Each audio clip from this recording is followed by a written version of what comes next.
तो कल हम लोगों ने बात करी थी ग्रेविटेशन पार्ट 1 की।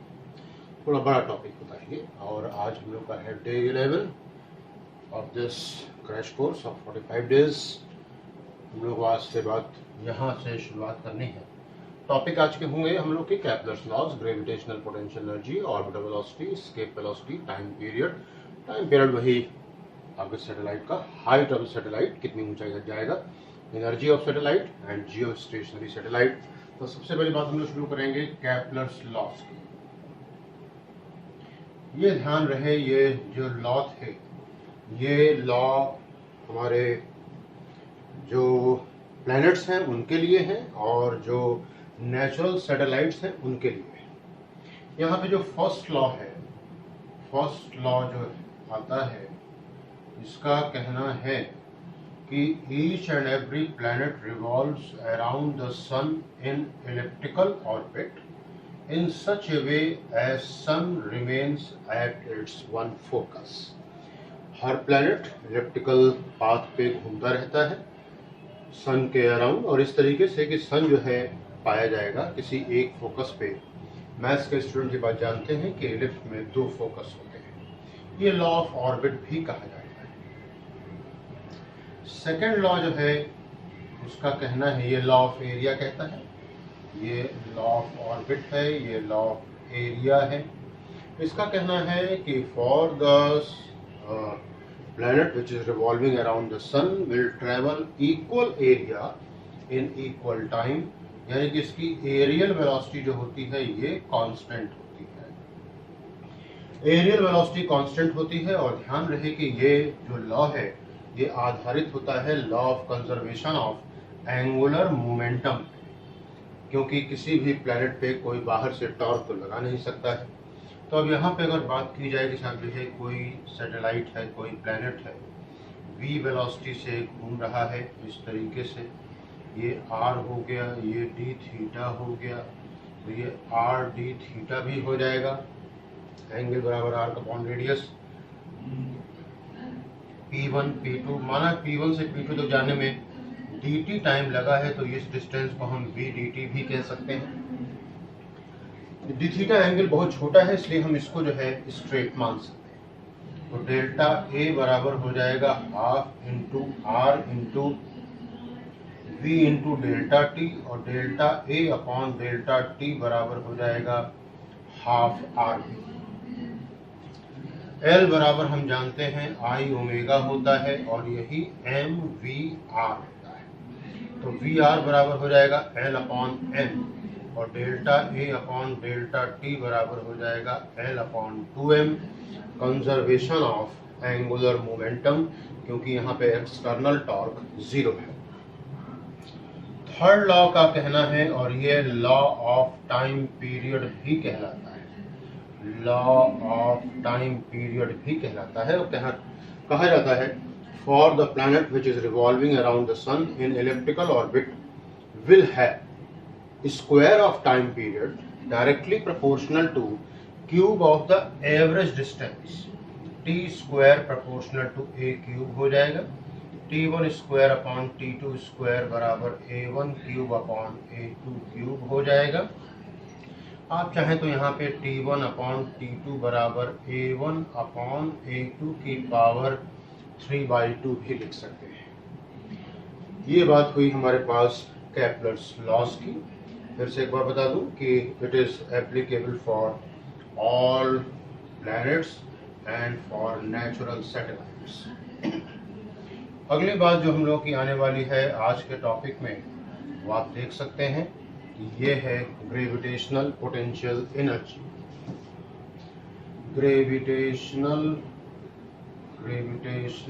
Potential energy, gravitational potential energy, और इसका कहना है किसी सिस्टम को बनाने के लिए, किसी मास के किसी सिस्टम को बनाने के लिए जो वर्क परफॉर्म किया जाता है, that stores in form of energy and which is name as gravitational potential energy. Keep it in mind कि इसका एक्चुअल साइन नेगेटिव होता है और इसकी मैक्सिमम पॉसिबल वैल्यू 0 होती है, and it can not be positive, क्योंकि अगर ये पॉजिटिव हुआ तो अट्रैक्शन का जो फोर्स का जो डोमिनेंस है वो खत्म हो जाएगा। तो यहाँ पे कहा गया U बराबर हो जाएगा माइनस का W माइनस का एफ डी आर इनफाइनाइट से R डिस्टेंस तक के लाइए इसको, और F बराबर आप यहाँ पे रख सकते हैं माइनस का G M E M upon R square D R हो गया। माइनस में ये r की पावर 2 है, ऊपर जाएगा r की पावर -1, और इसका इंटीग्रेशन हो जाएगा माइनस का 1 अपॉन आर, तो ये हो जाएगा प्लस का 1 अपॉन आर। तो जी एम ई एम और आ जाएगा 1 upon R minus 1 upon infinite. तो u बराबर हो जाएगा G M E M upon R. मैंने कहा कि इसका एक्चुअल साइन नेगेटिव होता है, तो कहा जाएगा विद एक्चुअल साइन u हो जाएगा माइनस का G M E M upon R. अगर अर्थ की बात कर रहे हैं तो इसको आर भी आप कर सकते हैं। फिर से मैं बता दूं कि नेगेटिव साइन इस बात को इंडिकेट करता है कि यहाँ पे डोमिनेंस जो हो रहा है वो अट्रैक्टिव फोर्स का है। यहाँ पे मैं आप लोगों को जो है एक बात ये वाली यहीं पे कर देता हूँ। कहा जाता है कि ये अर्थ सरफेस हो गया, यहाँ पे एक सैटेलाइट हो गया, इसको v वेलोसिटी से फेंका गया है ऊपर को। कितनी हाइट तक के जाएगा, ये h है, ये इसका सेंटर पॉइंट, और ये radius of earth R E हो गया। यहाँ पे आप चाहें तो कंजर्वेशन ऑफ एनर्जी लगा सकते हैं। ये P पॉइंट हो गया, S पॉइंट हो गया। करने का तरीका बता दे रहा हूँ। K at P plus P at P बराबर K at S plus P at S, और यहाँ पे आपको रिजल्ट एक याद कर लेना चाहिए, H बराबर V square R E upon 2G R E minus V square. यहाँ पे आप एक एग्जाम्पल भी लगा लीजिए। अगर कहा गया है कि V बराबर जो है अंडर रूट में GR/2 है, इतनी वेलोसिटी से किसी सैटेलाइट को ऊपर फेंका गया है, कितनी हाइट तक ये जाएगा, तो h बराबर v की जगह पे ये वैल्यू रख दीजिए, तो GR/2 into R upon 2GR minus v square है, तो GR/2 ये हो जाएगा GR²/2 अपॉन में 4 माइनस 1 3GR/2, और ये काट पीट करके आ जाएगा R/3। इस तरह से हम लोगों ने सीखा ग्रेविटेशनल पोटेंशियल एनर्जी के बारे में और हाइट ऑफ द सैटेलाइट के बारे में। यहाँ पे आपसे एक बात और करनी थी, वो ये है कि जब कभी किसी सिस्टम में अट्रैक्टिव फोर्स का डोमिनेंस होगा, तो वहाँ पे एक चीज जो बताने जा रहा हूँ ये हर हाल में एप्लीकेबल होगी। वो ये है कि अगर पोटेंशियल एनर्जी है माइनस का 2x, तो इफ अट्रैक्टिव फोर्स डोमिनेट्स,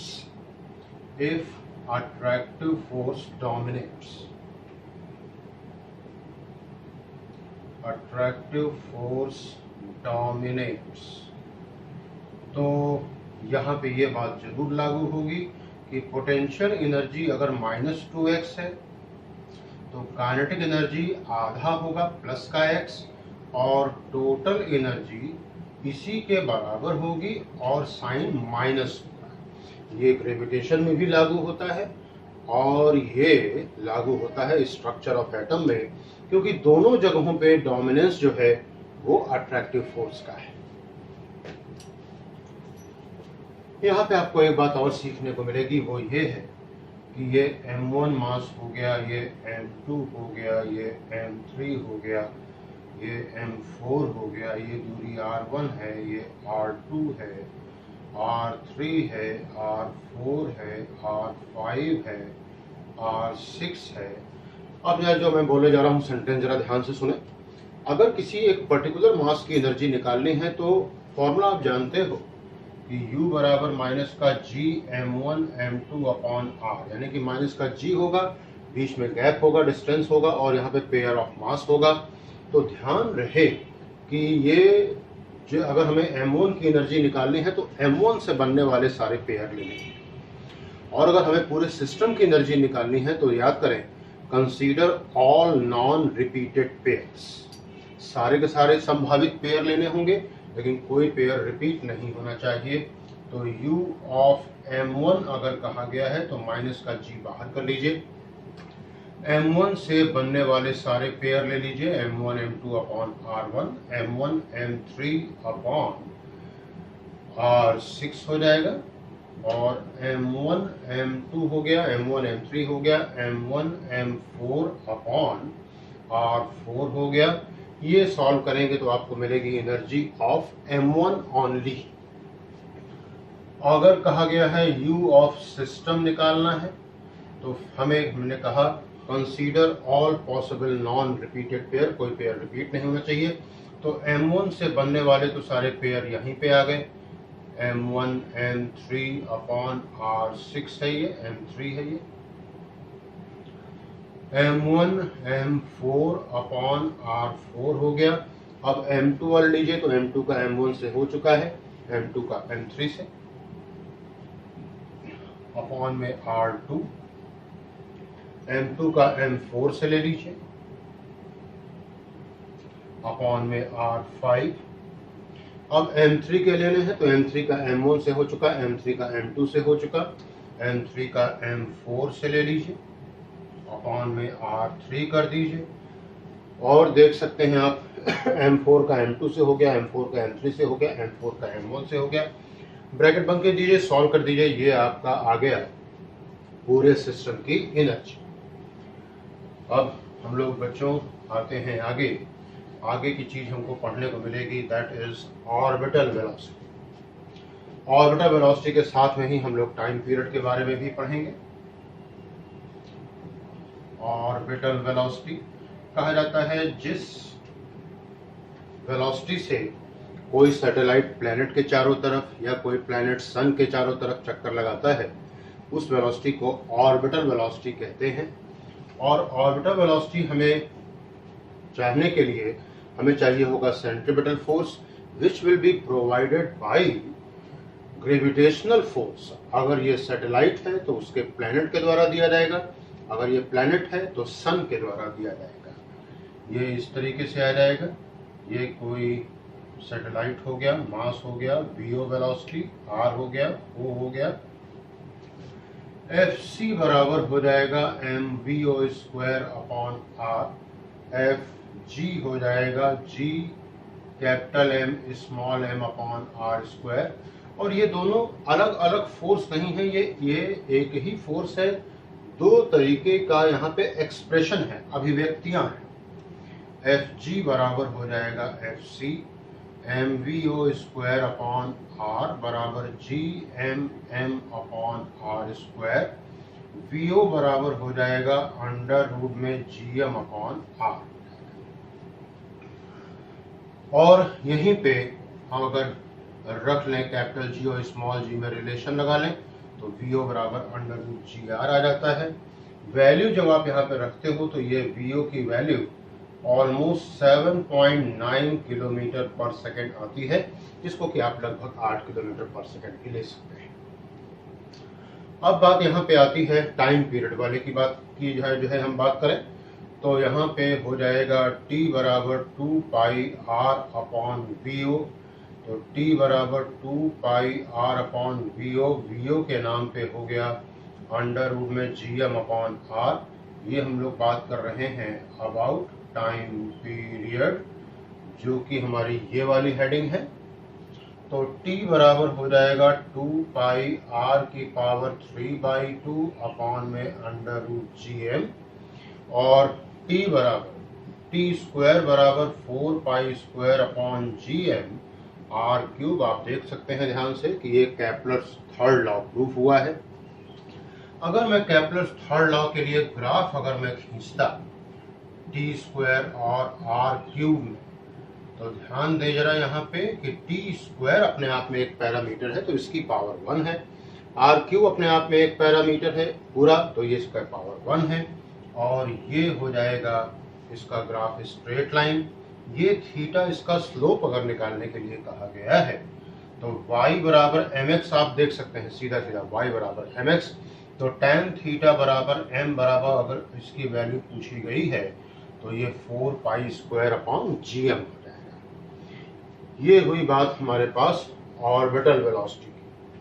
ध्यान रहे, जैसे जैसे आप अर्थ सरफेस के ऊपर होते जाएंगे वैसे वैसे ऑर्बिटल वेलोसिटी की वैल्यू कम होती जाएगी, काइनेटिक एनर्जी की वैल्यू कम होती जाएगी, पोटेंशियल एनर्जी की वैल्यू बढ़ती जाएगी। और मैकेनिकल एनर्जी के बारे में आप जानते ही हैं कि इसको यूजुअली अगर कोई बाहर से कोई इंटरफेरेंस नहीं है, जो कि कंजर्वेशन ऑफ एनर्जी के लिए जरूरी शर्त है कि बाहर से किसी की भी यहाँ पे एंट्री नहीं होनी चाहिए। तो ये बात हुई हमारे पास ऑर्बिटल वेलोसिटी की, टाइम पीरियड, हाइट की हो गई बात। अब हम लोग बात करेंगे यहाँ पे एस्केप वेलोसिटी की।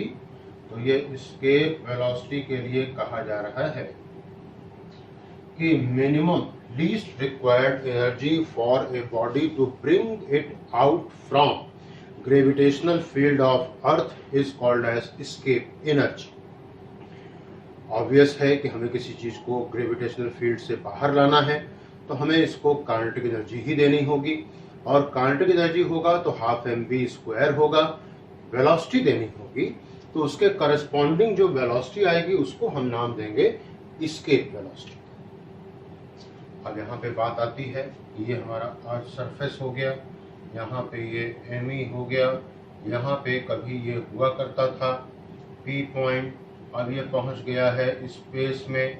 यहाँ पे आने के बाद इसका क्या हाल होगा, कहेंगे इसके पास हमें लीस्ट रिक्वायर्ड एनर्जी दी थी ताकि यहाँ पहुँच करके इसके पास हमारी द्वारा दी गई कोई वेलोसिटी ना हो, कोई काइनेटिक एनर्जी ना हो।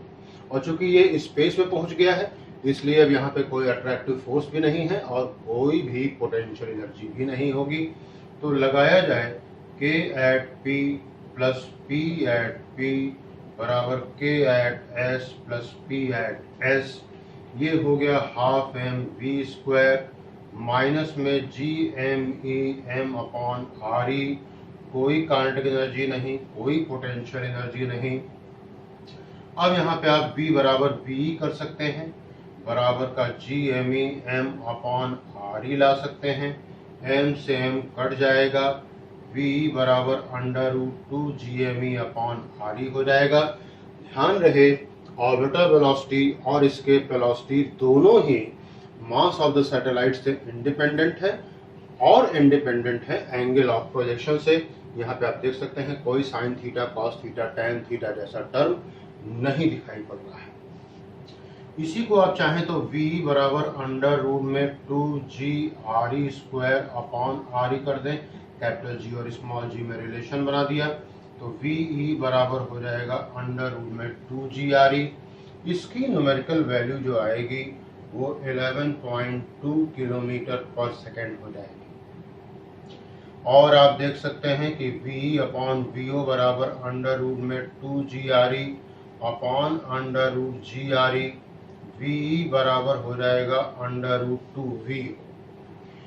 यहाँ पे एक और बात आती है कि अगर कोई सैटेलाइट चक्कर लगा रहा है अर्थ सरफेस के क्लोज होकर के और इसको हमें एस्केप कराना है, means body is having VO and we are required V, कितने परसेंट से इसकी वेलोसिटी को बढ़ाना होगा, तो VE/VO बराबर √2 हो जाएगा, VE/VO -1 1.414 -1, डेल्टा V/VO बराबर 0.414।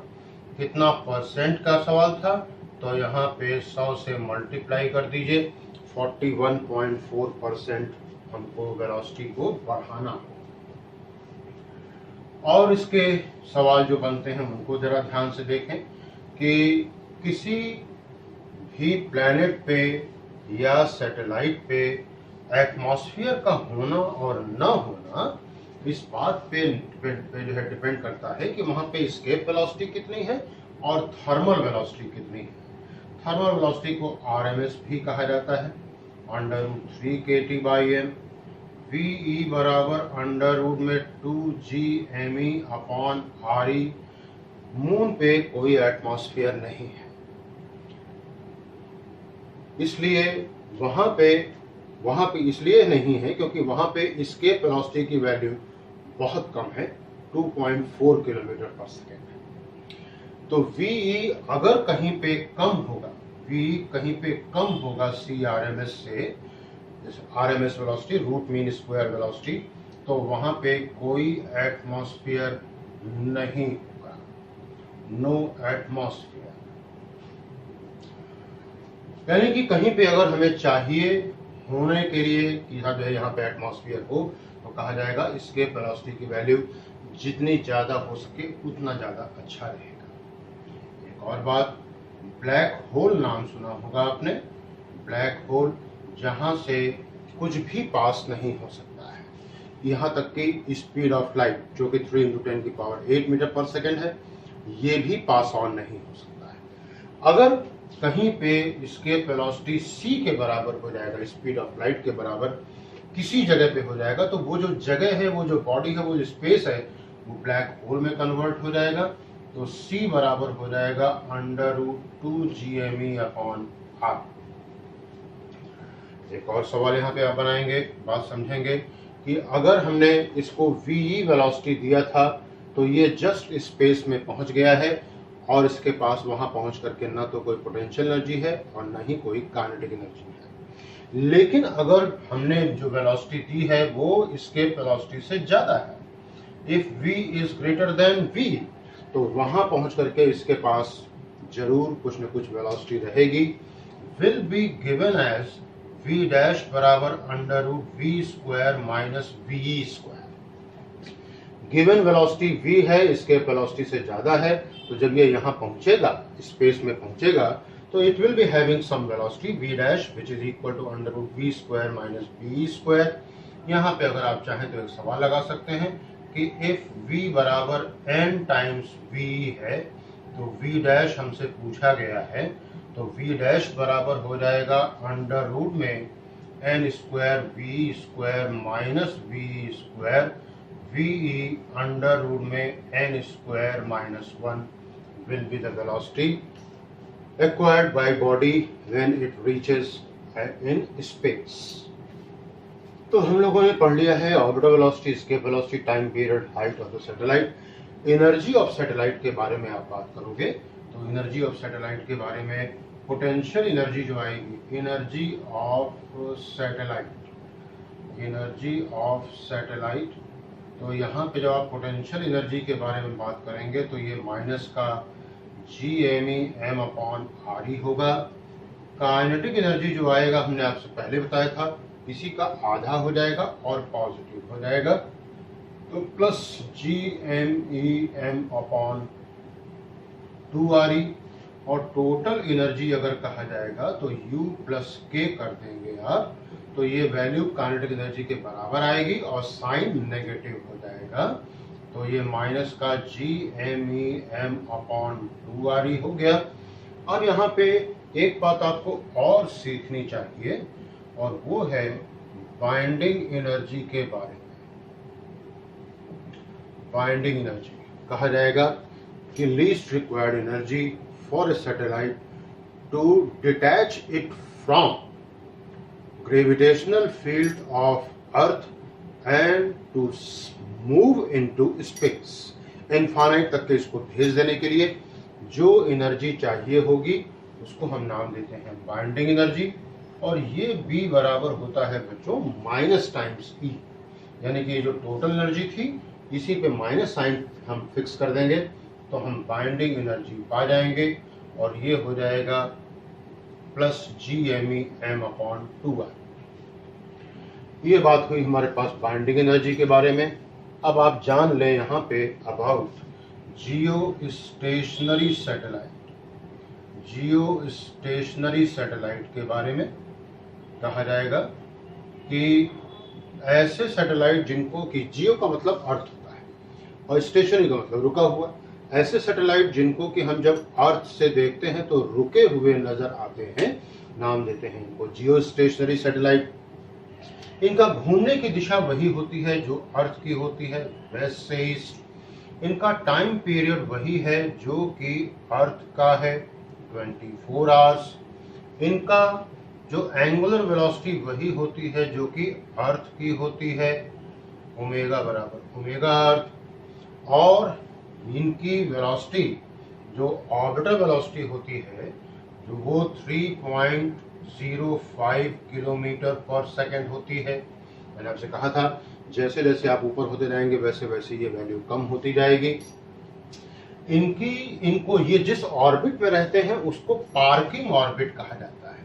जब आप गाड़ी पार्क करते हो तो उसका मतलब हो गया कि जैसी गाड़ी आप रोक के गए हो वैसी ही रुकी रहेगी, इसको पार्क करना कहते हैं। तो जिस जिस ऑर्बिट में रहते हैं उनको पार्किंग ऑर्बिट कहते हैं। और एक बात, इनको रिले सैटेलाइट्स भी कहा जाता है, रिले सैटेलाइट्स, इसलिए क्योंकि ये पूरे वर्ल्ड के किसी भी पार्ट से किसी भी पार्ट में लाइव टेलीकास्ट दिखाने के काम आते हैं, रिले सैटेलाइट्स कहते हैं। और हाँ, एक जगह से दूसरी जगह पहुंचाने में जो ये टाइम लेते हैं दैट इज 1/4 सेकेंड। इनकी जो पोजीशन होती है वो अगर अर्थ सरफेस से देखी जाएगी तो ये ऑलमोस्ट 36,000 किलोमीटर पे होते हैं, और सेंटर से अगर देखेंगे तो ये ऑलमोस्ट 42,000 किलोमीटर पे होते हैं। इन्हीं की मदद से आप जो है मौसम का हाल वगैरह जानते हैं।